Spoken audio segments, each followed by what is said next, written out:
اعوذ باللہ من الشیطان الرجیم، بسم اللہ الرحمن الرحیم۔ اصلاح اعمال کے اس چینل میں، اس گروپ میں ہمارا آج کا میسج سلطان الہند حضرت خواجہ معین الدین چشتی اجمیری رحمۃ اللہ تعالی علیہ کی زندگی کے بارے میں جاننا۔ سرور کائنات کے روضہ اقدس کی حاضری ہوئی سید عثمان ہارونی نے خواجہ معین الدین چشتی کو حکم دیا، معین الدین آقا کائنات کے حضور سلام پیش کرو۔ خواجہ معین الدین چشتی نے گداز قلب کے ساتھ لرزتی ہوئی آواز میں کہا، السلام علیکم یا سید المرسلین۔ وہاں موجود تمام لوگوں نے سنا۔ روضہ رسول سے جواب آیا، وعلیکم السلام یا سلطان الہند۔ آپ 14 رجب 536 ہجری بمطابق 1141 عیسوی یا بروز پیر 14 رجب 530 ہجری بمطابق 1135 عیسوی 16 کو جنوبی ایران کے علاقے سیستان آپ ایران میں خراسان کے نزدیک سنجر نامی گاؤں کے ایک امیر گھرانے میں پیدا ہوئے۔ معین الدین کا بچپن میں نام حسن تھا۔ آپ نسلی اعتبار سے نجیب الطرفین صحیح النسب سید تھے۔ آپ کا شجرہ علی ابن ابی طالب سے جا ملتا ہے۔ آپ کے والد سید غیاث الدین امیر تاجر اور بااثر تھے۔ السید غیاث الدین صاحب ثروت ہونے کے ساتھ ساتھ ایک عابد الزاہد شخص بھی تھے۔ دولت کی فراوانی کے باوجود معین الدین چشتی بچپن سے ہی بہت قناعت پسند تھے۔ معین الدین کی والدہ کا اسم گرامی بی بی سیدہ ماہنور تھا۔ سید معین الدین چشتی اجمیری بن سید غیاث الدین بن سید سراج الدین بن سید عبداللہ بن سید کریم بن سید عبد الرحمن بن سید اکبر بن سید محمد بن سید علی بن سید جعفر بن سید باقر بن سید محمد بن سید علی بن سید احمد بن ابراہیم مرتضیٰ بن امام موسیٰ کاظم علیہ السلام تک جا کے ملتا ہے۔ معین الدین کے القابات کی اگر ہم بات کریں تو معین الحق، حجت الاولیاء، سراج الاولیاء، فخر الکاملین، قطب العارفین، ہند الولی، عطاء رسول، تاج اولیاء، شاہ سوار، قاتل کفار، مغیث الفقراء اور موتی الفقراء، سلطان الہند، ولی الہند، ہند الولی، وارث النبی فی الہند، خواجہ خواجگان، خواجہ اجمیری، خواجہ غریب نواز، امام الطریق، خواجہ بزرگ، پیشوا مشائخ ہند، شیخ الاسلام، نائب النبی فی الہند، یہ آپ کے القابات تھے۔ اور بچپن کی اگر ہم بات کریں تو آپ نے اپنی ابتدائی تعلیم اپنے والد ماجد سے حاصل کی اور اس کے بعد حفظ قرآن پاک کی تکمیل فرمائی۔ بعد اس کی ابھی تعلیم آگے جاری تھی کہ جب آپ کی عمر صرف 15 سال تھی والد کا سایہ سر سے اٹھ گیا۔ ایسے لمحات میں آپ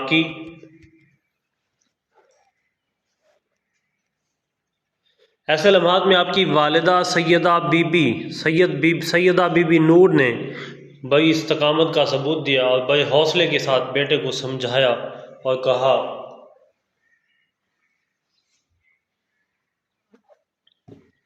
فرزند زندگی کے سفر میں ہر مسافر کو تنہائی کی اذیتوں سے گزرنا پڑتا ہے۔ اگر تم ابھی سے اپنی تکلیفوں کا ماتم کرنے بیٹھ گئے تو زندگی کے دشوار گزار راستے کیسے طے کرو گے؟ تمہارے والد کا ایک ہی خواب تھا کہ ان کا بیٹا علم و فضل میں کمال حاصل کرے، چنانچہ تمہیں اپنی تمام صلاحیتیں تعلیم کے حصول کے لیے ہی صرف کر دینی چاہیے۔ مادر گرامی کی تسلیوں سے سید خواجہ معین الدین چشتی کی طبیعت سنبھل گئی اور آپ زیادہ شوق سے علم حاصل کرنے لگے، مگر سکون و راحت کی یہ مہلت بھی زیادہ طویل نہ تھی۔ مشکل سے 1 سال ہی گزرا ہوگا کہ آپ کی والدہ سیدہ بی بی نور بھی خالق کی حقیقی سے جا ملی۔ اب سید خواجہ معین الدین چشتی اس دنیا میں اکیلے رہ گئے۔ اجمیر شریف میں غریب نواز کا مزار، کم سنی میں آپ نے ابتدائی تعلیم اپنے والد محمد غیاث الدین سے حاصل کی، جو اس دور میں رواج ہوا کرتا۔ والد ماجد کے وصال سے حفظ قرآن کی تکمیل فرمائی۔ والد ماجد و والدہ کے وصال کے بعد گھریلو ذمہ داری کی وجہ سے باغ کی دیکھ بھال فرما رہے ہیں۔ والد کی وفات پر ایک باغ اور آٹا پیسنے والی چکی آپ کو ورثے میں ملی۔ والدین کی جدائی کے بعد باغبانی کا پیشہ آپ نے اختیار کیا۔ تعلیمی سلسلہ منقطع ہو گیا۔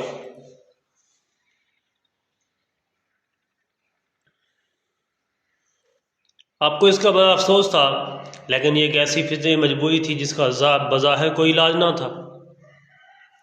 ایک دن خواجہ معین الدین چشتی اپنے باغ میں درختوں کو پانی دے رہے تھے کہ ادھر سے مشہور بزرگ ابراہیم قندوزی کا گزر ہوا۔ آپ نے بزرگ کو دیکھا تو دوڑتے ہوئے پاس گئے اور ابراہیم قندوزی کے ہاتھوں کو بوسہ دیا۔ ابراہیم قندوزی ایک نوجوان کی اس جوش عقیدت سے بہت متاثر ہوئے۔ انہوں نے شفقت سے آپ کے سر پر ہاتھ پھیرا اور چند دعائیہ کلمات کہہ کر آگے جانے لگے تو آپ نے ابراہیم قندوزی کا دامن تھام لیا۔ سید ابراہیم نے محبت بھرے لہجے میں پوچھا، ہے نوجوان، آپ کیا چاہتے ہیں؟ خواجہ معین الدین چشتی نے عرض کی کہ آپ چند لمحے اور میرے باغ میں قیام فرمائیے، کون جانتا ہے کہ یہ سعادت مجھے دوبارہ نصیب ہوگی کہ نہیں۔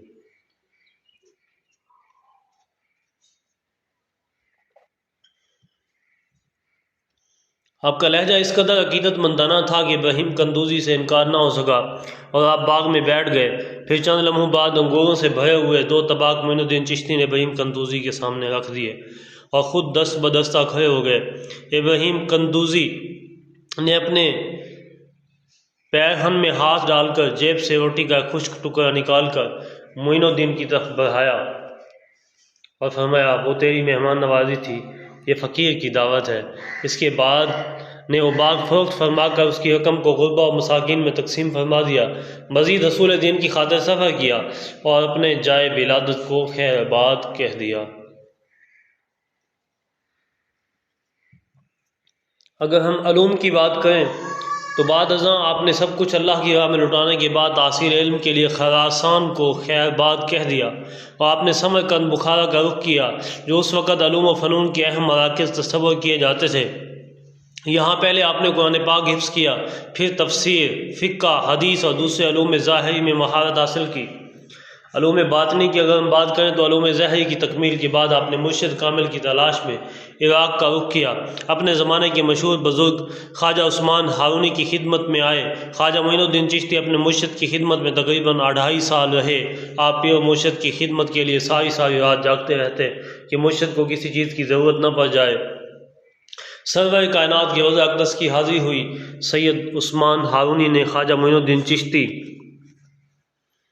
کو حکم دیا، معین الدین آقا کائنات کے حضور سلام پیش کرو۔ خواجہ معین الدین چشتی نے گداز قلب کے ساتھ لرزتی ہوئی آواز میں السلام علیکم یا سید المرسلین۔ وہاں موجود تمام لوگوں نے سنا اور رضا رسول سے جواب آیا، وعلیکم السلام یا سلطان الہند۔ اگر ہم اسفار کی بات کریں یعنی سفر کی، تو سفر بغداد کے دوران میں آپ کی ملاقات شیخ نجم الدین کبرا سے ہوئی۔ اولیاء کرام میں شیخ نجم الدین کبرا کا مقام بہت بلند ہے۔ معین الدین چشتی 2.5 ماہ تک شیخ نجم الدین کبرا کے یہاں قیام پذیر رہے اور ایک عظیم صوفی کی محبتوں سے فیض یاب ہوئے۔ اس کے بعد معین الدین چشتی بغداد میں شیخ عبد القادر جیلانی کی خدمت میں حاضر ہوئے، کچھ عرصہ یہاں قیام کیا، پھر آپ تبریز تشریف لے گئے، وہاں خواجہ ابو سعید تبریزی سے فیض حاصل کیا۔ ابو سعید تبریزی کو تصوف کی دنیا میں ہمہ شہرت حاصل ہے۔ چند دن یہاں گزارنے کے بعد آپ اصفہان تشریف لے گئے، وہاں مشہور بزرگ شیخ محمود اصفہانی کی محبت سے فیض یاب ہوئے۔ جب آپ اصفہان سے روانہ ہوئے تو قطب الدین بختیار کاکی جو ابھی نوعمر تھے آپ کے ساتھ ہوئے، جو بعد میں تاجدار ہند کہلائے۔ آپ گنج شکر بابا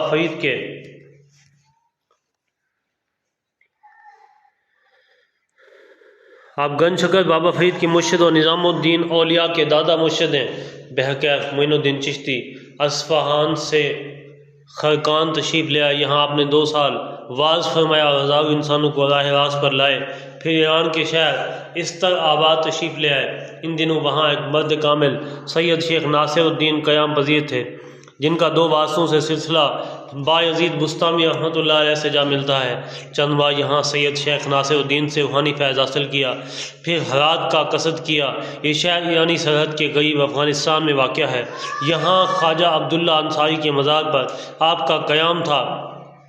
بہت جلد سارے شہر میں آپ کے چرچے ہونے لگے۔ جب بات حد سے بڑھ گئی اور خلق خدا کی ہر لمحے حاضری کی وجہ سے وظائف اور عبادت الہی میں فرق پڑنے لگا تو آپ ہرات کو خیر آباد کہہ کر سبز وار تشریف لے گئے۔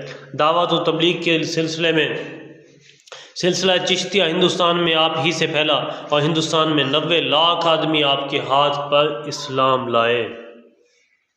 اور وصال مبارک، آپ کا وصال ایک روایت کے مطابق 6 رجب 627 ہجری 661 ہجری اور 1230 عیسوی ہے۔ آپ 97 سال حیات رہے، جبکہ دوسری روایت میں 103 سال کی عمر میں آپ کا وصال 633 ہجری میں اور 1229 عیسوی میں اجمیر میں ہوا۔ یہ تھے بزرگ ولی کامل حضرت خواجہ معین الدین اجمیری رحمۃ اللہ تعالیٰ علیہ۔ آپ بہت عالی شان تھے، بہت بزرگ اور بہت مرتبہ والے انسان تھے۔ اللہ عز و جل ہمیں اپنے بزرگان دین کے نقش قدم پہ چلنے کی توفیق عطا فرمائے۔ آمین آمین ثم آمین۔